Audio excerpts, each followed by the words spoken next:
IQ39 Vivo X200. So ఈ రెండు మొబైల్స్ని అయితే ఈ వీడియోలో కంపేర్ చేద్దాం.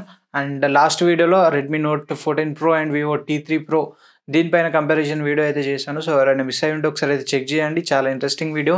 అది మనకి అండర్ 30,000 సెగ్మెంట్లో అయితే ఉంటాయి ఆ మొబైల్స్. సో ఈ మొబైల్స్ వచ్చేసి మనకి లైక్ 50,000 సెగ్మెంట్లో మొబైల్స్ అని చెప్పుకోవచ్చు. ఫ్లాగ్షిప్ మొబైల్స్ అని కూడా చెప్పుకోవచ్చు. సో ఈ వీడియోలో ఈ మొబైల్స్ని అయితే కంపేర్ చేద్దాం. ఫిజికల్ డివైస్ అయితే లేవు, ఆన్ పేపర్ స్పెసిఫికేషన్స్ మాత్రమే కంపేర్ చేద్దాం. అండ్ వీడియోకి వెళ్ళే ముందు ఇంకో రిక్వెస్ట్, ఛానల్ కనుక కొత్త వచ్చినట్లయితే తప్పకుండా సబ్స్క్రైబ్ చేసుకోండి. చాలామంది వీడియోస్ అయితే చూస్తున్నారు బట్ సబ్స్క్రైబ్ చేసుకోవట్లేదు. సో తప్పకుండా సబ్స్క్రైబ్ చేసుకోండి. ఆల్రెడీ 900+ సబ్స్క్రైబర్స్ అయితే అయ్యారు. సో తప్పకుండా సబ్స్క్రైబ్ చేసుకోండి అండ్ వీడియోని లైక్ చేయండి. అండ్ మీ ఒపీనియన్ ఏంటి అనేది కూడా కామెంట్ చేయండి. ఇంకొక 100 సబ్స్క్రైబర్స్ అట్లా అయితే లైక్ 1K సబ్స్క్రైబర్స్ ఫినిష్ అవుతారు. సో తప్పకుండా సబ్స్క్రైబ్ చేసుకోండి and let's get started. So firstly మనం డిపార్ట్మెంట్ వైజ్గా అయితే కంపేర్ చేద్దాం. సో ఫస్ట్లీ డిస్ప్లే గురించి మాట్లాడుకుంటే IQ13లో 6.82 ఇంచ్ సైజ్ అయితే ఉంటుంది. 2K రెజల్యూషన్తో వస్తుంది. 80 LTPO OLED స్క్రీన్తో అయితే వస్తుంది. 144 Hz రిఫ్రెష్ రేట్ ఉంటుంది అండ్ 4500 నిట్స్ పీక్ బ్రైట్నెస్ అయితే ఉంటుంది. అండ్ Vivo X200 గురించి మాట్లాడుకుంటే సో రెండు అయితే మనకి రీసెంట్గా లాంచ్ అయిన డివైజెస్. Vivo X200 సిరీస్లో X200 అండ్ X200 Pro అయితే లాంచ్ అయింది. సో ఇక్కడ మనం ఓన్లీ X200 గురించి మాట్లాడుకుంటున్నాం.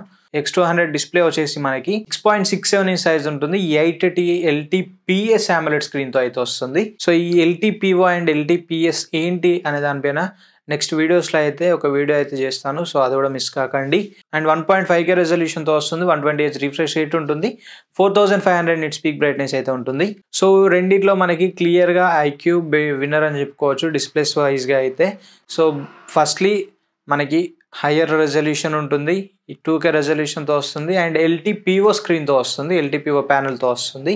సో ఇది LTPO వల్ల మనకి ఆటోమేటిక్గా రిఫ్రెష్ రేట్ అనేది అడ్జస్ట్ అవుతూ ఉంటుంది. మనం ఏ పిక్చర్ చూస్తున్నాం, లైక్ ఏ వీడియో చూస్తున్నాం అనే దానిపైన. సో అదే మనకి ఆటోమేటిక్గా రిఫ్రెష్ రేట్ని అయితే అడ్జస్ట్ చేసుకుంటుంది. సో ఇది మనకి ఒక మంచి విషయం అని చెప్పుకోవచ్చు. సో ఎందుకనంటే సో బ్యాటరీ లైఫ్ అయితే పెరుగుతుంది దీనివల్ల. సో ఇక్కడ మనకి డిస్ప్లేస్ వైజ్గా IQ అయితే క్లియర్ విన్నర్ అవుతుంది compare to Vivo. And next cameras గురించి మాట్లాడుకుంటే సో రెండిట్లో మనకి బ్యాక్ సైడ్ ట్రిపుల్ కెమెరా సెటప్తో వస్తుంది.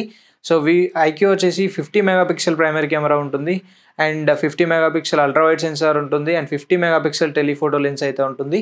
సో 50 మెగాపిక్సెల్తో వస్తుంది. Vivo కూడా సేమ్ 50 మెగాపిక్సెల్ ప్రైమరీ కెమెరా ఉంటుంది, 50 మెగాపిక్సెల్ అల్ట్రావైడ్ సెన్సార్ ఉంటుంది అండ్ 50 మెగాపిక్సెల్ టెలిఫోటో లెన్స్ అయితే ఉంటుంది. బట్ వివోలో మనకి టెలిఫోటో లెన్స్ అనేది కొంచెం మంచి పర్ఫార్మెన్స్ అయితే చేస్తుంది. సో వాళ్ళు యూజ్ చేసిన sensors and obviously X100 series అయినా X200 సిరీస్, సో ఇవి మనకి కెమెరా ఓరియంటెడ్ ఫోన్స్ అని చెప్పుకోవచ్చు. సో ఆబ్వియస్లీ మనకి కెమెరాస్ వైజ్గా వివోలో కొంచెం బెటర్ పర్ఫార్మెన్స్ అయితే ఉండొచ్చు. అండ్ ఫ్రంట్ కెమెరా విషయానికి వస్తే IQలో 32 మెగాపిక్సెల్ కెమెరా అయితే ప్రొవైడ్ చేశారు. వివోలో కూడా సేమ్ 32 మెగాపిక్సెల్ అయితే ఉంటుంది. సో కెమెరాస్ ఆన్ పేపర్ అయితే టై అని చెప్పుకోవచ్చు. బట్ పర్ఫార్మెన్స్ విషయానికి వస్తే మనకి Vivo కొంచెం స్లైట్ బెటర్ పర్ఫార్మెన్స్ ఉండొచ్చు. IQలో కూడా బెస్ట్ క్వాలిటీ పిక్చర్స్ అయితే వస్తాయి. సో ఇందులో అంత రావని కాదు, బట్ కంపేర్ చేసుకుంటే మాత్రం వివోలో కొంచెం స్లైట్గా మాత్రమే డిఫరెన్స్ అయితే నోటీస్ చేయవచ్చు. అండ్ వితౌట్ యూజింగ్ కెమెరాస్ మనం కంపేర్ చేయలేం. సో కెమెరాస్ని యూజ్ చేస్తేనే మనం ఆ కంపారిజన్ అయితే చేయవచ్చు. అండ్ పర్ఫార్మెన్స్ విషయానికి వస్తే సో IQలో స్నాప్డ్రాగన్ 8 ఎలైట్ ప్రాసెసర్ అయితే యూజ్ చేస్తారు. సో ఇది మనకి కొత్త ప్రాసెసర్. అండ్ వివోలో మీడియాటెక్ డైమెన్సిటీ 9400 ప్రాసెసర్ని యూజ్ చేస్తారు. సో రెండు మొబైల్స్ మనకి LPDDR5X ర్యామ్ సపోర్ట్తో వస్తున్నాయి. UFS 4.0 స్టోరేజ్ సపోర్ట్ ఉంటుంది రెండిట్లో. సో రెండు పవర్ఫుల్ ప్రాసెసర్స్, రెండు మనకి అన్ని టాస్క్స్ని హ్యాండిల్ చేయగలుగుతాయి. సో రెండిట్లో మీరైతే ఎటువంటి డిఫరెన్స్ అయితే నోటీస్ చేయలేరు. అంటిల్ మీరు స్పెసిఫిక్గా చూస్తే మాత్రం డిఫరెన్స్ అయితే నోటీస్ చేయవచ్చు. బట్ ఓవరాల్గా డే టు డే లైఫ్లో అయినా, గేమింగ్ అయినా, హెవీ టాస్కింగ్స్ అయినా రెండు ఈక్వల్గా అయితే హ్యాండిల్ చేస్తాయి. సో ఇక్కడ మనకి రెండింటికి అయితే టై అవుతుంది. అండ్ నెక్స్ట్ బ్యాటరీ గురించి మాట్లాడుకుంటే సో IQలో 6000 mAh బ్యాటరీ ఉంటుంది.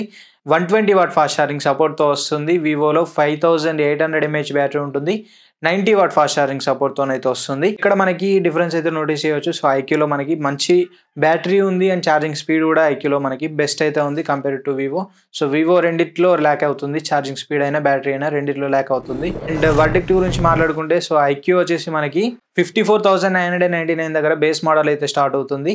12+256GB అండ్ 59,999 దగ్గర 16+512GB వేరియంట్ అయితే ఉంటుంది. అదే మనకి Vivo స్టార్టింగ్ ప్రైజే 65,999 అయితే ఉంది. అది మనకి 12+256GB అండ్ 71,999 16+512GB. సో ఇక రెండిట్లో వాల్యూ ఫర్ మనీ ఏది అవుతుంది అనే విషయానికి వస్తే సో మీరే ఇక్కడ గెస్ట్ చేయొచ్చు. లైక్ రెండిట్లో కంపేర్ చేసుకుంటే ఐక్యూ మనకి బెస్ట్ వాల్యూ ఫర్ మనీ అవుతుంది. ప్రైస్ పరంగా అయినా, స్పెసిఫికేషన్స్ పరంగా అయినా, అన్నిటి పరంగా ఐక్యూ ఈజ్ ద టాప్ అని చెప్పుకోవచ్చు. సో ప్రైజెస్ని మనం వివో X200 గురించి మాట్లాడుకున్నప్పుడు ఆల్రెడీ ప్రైజెస్ అయితే డిస్కస్ చేసాం. లైక్ ప్రైజెస్ ఎక్కువ అయినాయని చెప్పి అయితే ఆ వీడియోలో డిస్కస్ చేసాం. సో ఇప్పుడు కూడా మీరు కంపేర్ చేసుకుంటే సో వివో ఐక్యూలో మనకి సేమ్ స్పెసిఫికేషన్స్ అయితే ఉన్నాయి. లైక్ ఎటువంటి డిఫరెన్స్ లేదు, బట్ ఇంకా మంచి స్పెసిఫికేషన్స్ అయితే ఉన్నాయి వివోతో కంపేర్ చేసుకుంటే. ఓన్లీ కెమెరాస్ దగ్గర ఐక్యూ కొంచెం స్లైట్గా, అది కూడా కొంచెం మాత్రమే తగ్గవచ్చు, అంతేగాని మిగతా అన్ని విషయాలలో ఐక్యూ వివో కన్నా ఎక్కువ అని చెప్పుకోవచ్చు. అండ్ ప్రైజెస్ విషయంలో కూడా ఐక్యూ వాళ్ళు మంచి తక్కువ ప్రైసింగ్తో వచ్చారు. సో వివో వాళ్ళు కొంచెం ఎక్కువ ప్రైసింగ్ అయితే వెళ్ళిపోయారు. సో అది అక్కడ మైనస్ పాయింట్ అయిపోయింది. సో వివో వాళ్ళు కూడా సేమ్ ప్రైస్ సెగ్మెంట్లో అట్లా తీసుకొచ్చి ఉంటే మాత్రం నెక్ టు నెక్ కాంపిటీషన్ అయిపోయేది. రెండు బ్రాండ్స్ మనకి సేమ్ కాబట్టి సో వాళ్ళకి అంత డిఫరెన్స్ అనిపించకపోవచ్చు, బట్ మీరు తీసుకునేటప్పుడు కొంచెం థింక్ చేసి అయితే తీసుకోండి Vivo or iQOO. So iQOO మాత్రం ఇక్కడ మనకి బెస్ట్ వాల్యూ ఫర్ మనీ అవుతుంది. సో దీనిపైన మీ ఒపీనియన్స్ ఏంటి అనేది కామెంట్ చేయండి. And this is the video for now. So తప్పకుండా సబ్స్క్రైబ్ చేసుకోండి. సో ఫాస్ట్గా 1K సబ్స్క్రైబర్స్ ఫినిష్ చేయండి. వీడియో నచ్చితే లైక్ చేయండి. Thanks for watching. This is Ashish signing off now.